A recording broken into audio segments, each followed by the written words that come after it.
আসসালামু আলাইকুম। বাটার পরোটার রেসিপিটা দেখার জন্য শখ থেকে আমি মাহফুজা আফরোজ সবাইকেই আমন্ত্রণ জানাচ্ছি। আজকের পরোটাটা চায়ের সঙ্গে ভীষণ জমে যাবে। আমার তো খুবই মজা লাগে। চলুন দেখে নেওয়া যাক বাটার পরোটা কিভাবে তৈরি করতে হয়।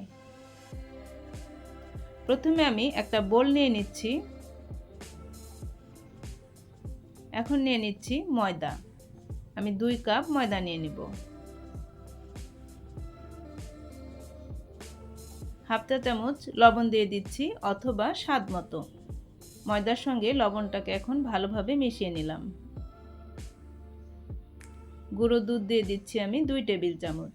আর এই গুঁড়ো দুধটাই এই পরোটার টেস্টটা অনেক গুণ বাড়িয়ে দিবে। এখন আমি দিয়ে দিলাম 2 টেবিল চামচ চিনি। সব উপকরণ ভালোভাবে মেশানো হয়ে গিয়েছে। এখন আমি এখানে 50 গ্রাম বাটার দিয়ে দিচ্ছি। যেহেতু এটা বাটার পরোটা, সেজন্য এখানে বাটারটা দিতেই হবে।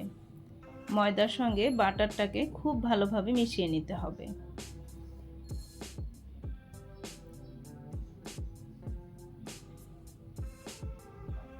নরমাল তাপমাত্রার পানি দিয়ে আমি ডোটাকে রেডি করে নিচ্ছি। পানিটা আমি মেপে দিচ্ছি না, অল্প অল্প দিয়েই ডোটা রেডি করে নিব। ডোটা আমার রেডি হয়ে গিয়েছে।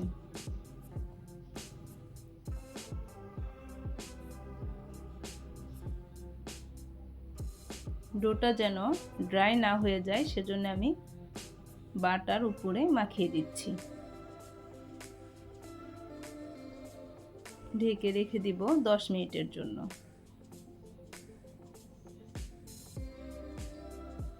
10 মিনিট হয়ে গিয়েছে। এখন আমি ডোটাকে আরও অল্প সময় মথেই ভাগ করে নেব। 2 কাপ ময়দা থেকে 8টা অথবা 10টা পরোটা বানিয়ে নেওয়া যায়।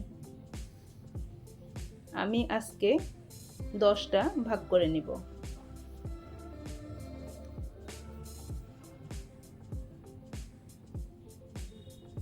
ভাগ করা হয়ে গিয়েছে। এখন আমি ফোল্ডিং করে করে লেচি করে নিচ্ছি। আর লেচিগুলো এইভাবে রেডি করে নিলে পরোটার লেয়ারগুলো খুবই ভালো হয়।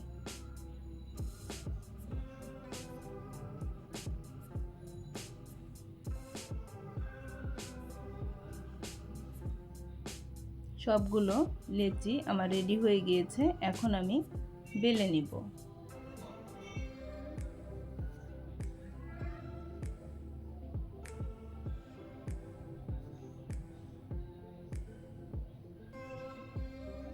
আপনারা যারা আমার চ্যানেলটি এখনও সাবস্ক্রাইব করেন নাই, প্লিজ আমার চ্যানেলটিকে সাবস্ক্রাইব করে আমার পাশে থাকবেন।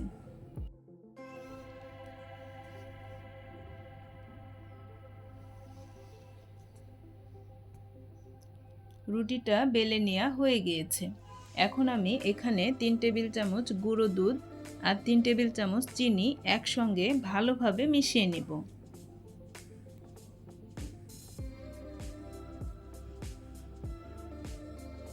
ভালোভাবে মিশিয়ে নেওয়া হয়ে গিয়েছে।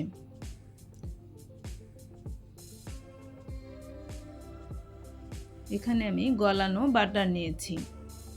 পুরো রুটিতে বাটারটাকে মেখে নিচ্ছি। বাটারটা মেখে নেওয়া হয়ে গিয়েছে। এখন আমি গুঁড়ো দুধ আর চিনির সেই মিশ্রণটা পুরো রুটিতে ছড়িয়ে দিচ্ছি।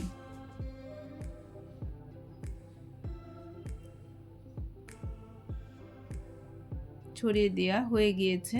এখন আমি পরোটার ভাঁজটা দিয়ে দিব। এই লেয়ারে আমি আরেকটু বাটার মেখে নিচ্ছি।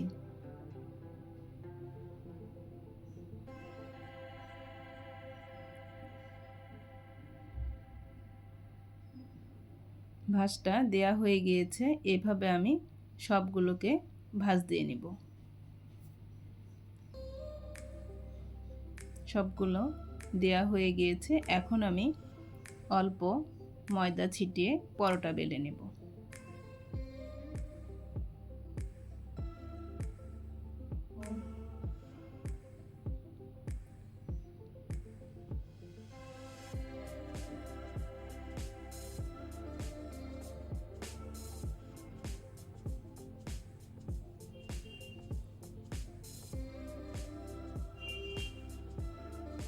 সবগুলো পরোটা আমার বেলে নেওয়া হয়ে গিয়েছে। এখন আমি শুকনো তাওয়ায় সবগুলোকে হালকা করে সেঁকে নিব। আর এই পরোটাগুলো হালকা করে সেঁকে ঠান্ডা করে নর্মাল ফ্রিজে রেখে 10 দিনের মতো ব্যবহার করতে পারবেন। আর ডিপ ফ্রিজে 2 মাসের মতো সংগ্রহ করে রাখতে পারবেন। দেখেন সবগুলোই আমার হালকাভাবে সেঁকে নেওয়া হয়ে গিয়েছে। এখন আমি আপনাদেরকে ভেজে দেখাবো। আর এই পরোটাগুলো বাচ্চাদের টিফিনেও ভেজে দিতে পারবেন। আমি তাওয়ায় বাটার দিয়ে দিলাম। আজকে যেহেতু বাটার পরোটা, সেজন্য আমি বাটারেই ভেজে নেব।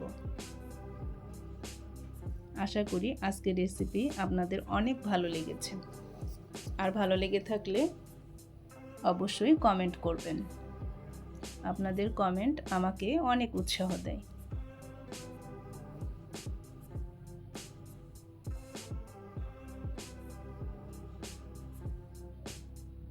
দেখেন পরোটাটা কত সুন্দরভাবে ফুলছে।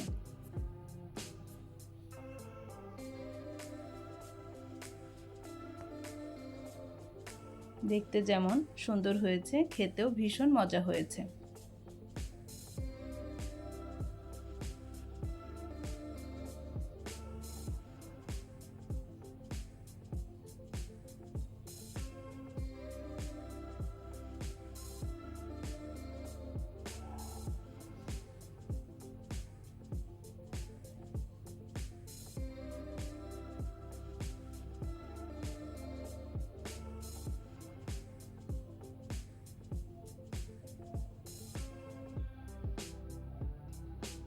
আপনারা সবাই অনেক অনেক ভালো থাকবেন। আমি এবং আমার পরিবারের জন্য দোয়া করবেন।